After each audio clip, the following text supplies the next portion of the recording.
ನಮಸ್ಕಾರ, ವಿವಾ ನ್ಯೂಸ್ಗೆ ಸ್ವಾಗತ. ನಾನು ಶೋಭಾ. ಇದು ನಿಮ್ಮ ಪ್ರೀತಿಯ ಸುದ್ದಿಗಳ ಡಬ್ಬಿ. ಹೈಕಮಾಂಡ್ಗೆ ಕೊಟ್ಟ ಭರವಸೆಯಂತೆ ಟೌನ್ಶಿಪ್, ಡಿಕೆಶಿ ವಿರುದ್ಧ ಎಚ್ಡಿಡಿ ಸ್ಫೋಟಕ ಆರೋಪ. ಸಿದ್ದರಾಮಯ್ಯ ಅವರನ್ನ ಇಳಿಸಲು ಹೈಕಮಾಂಡ್ಗೆ ಕೊಟ್ಟ ಭರವಸೆ ಈಡೇರಿಸಲು ಸಿಎಂ ಡಿಕೆ ಶಿವಕುಮಾರ್ ಬಿಡದಿ ಟೌನ್ಶಿಪ್ ಮಾಡಲು ಮುಂದಾಗಿದ್ದಾರೆ ಅಂತ ಮಾಜಿ ಪ್ರಧಾನಿ ಎಚ್ಡಿ ದೇವೇಗೌಡ ಅವರು ಸ್ಫೋಟಕ ಆರೋಪವನ್ನ ಮಾಡಿದ್ದಾರೆ.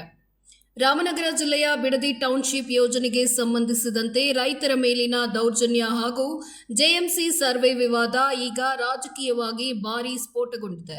ಜೆಡಿಎಸ್ ರಾಷ್ಟ್ರೀಯ ಅಧ್ಯಕ್ಷ ಹಾಗೂ ಮಾಜಿ ಪ್ರಧಾನಿ ಎಚ್ಡಿ ದೇವೇಗೌಡ ಅವರು ಜೆಪಿ ಭವನದಲ್ಲಿ ತುರ್ತು ಸುದ್ದಿಗೋಷ್ಠಿ ನಡೆಸಿ ಡಿಕೆಶಿ ವಿರುದ್ಧ ಅತ್ಯಂತ ಗಂಭೀರ ಹಾಗೂ ಸ್ಫೋಟಕ ರಾಜಕೀಯ ಆರೋಪಗಳನ್ನು ಮಾಡಿದ್ದಾರೆ.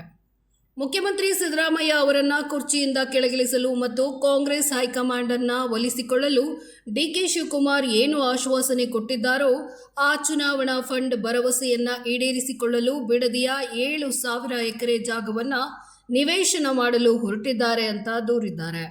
ಡಿಕೆಶಿಗೆ ನಾನು ಹೇಳ್ತೀನಿ, ಸಿದ್ದರಾಮಯ್ಯ ಅವರನ್ನ ತೆಗೆಯಲು ಹೈಕಮಾಂಡ್ಗೆ ಕೊಟ್ಟ ಆಶ್ವಾಸನೆ ಫುಲ್ಫಿಲ್ ಮಾಡಿಕೊಳ್ಳಲು ಬೇರೆ ಮಾರ್ಗ ಹುಡುಕಿಕೊಳ್ಳಿ.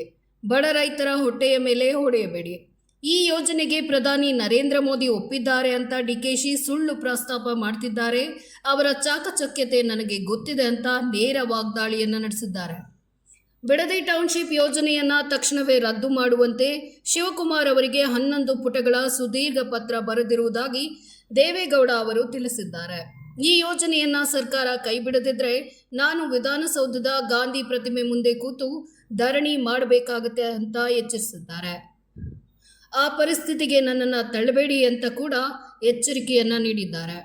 ನಿವೃತ್ತ ಸುಪ್ರೀಂ ಕೋರ್ಟ್ ನ್ಯಾಯಾಧೀಶರೊಬ್ಬರು ಕೂಡ ಆ ಜಾಗಕ್ಕೆ ಭೇಟಿ ನೀಡಿ ಇಲ್ಲಿ ಯೋಜನೆ ಮಾಡಬಾರದು ಅಂತ ಹೇಳಿದ್ದಾರೆ.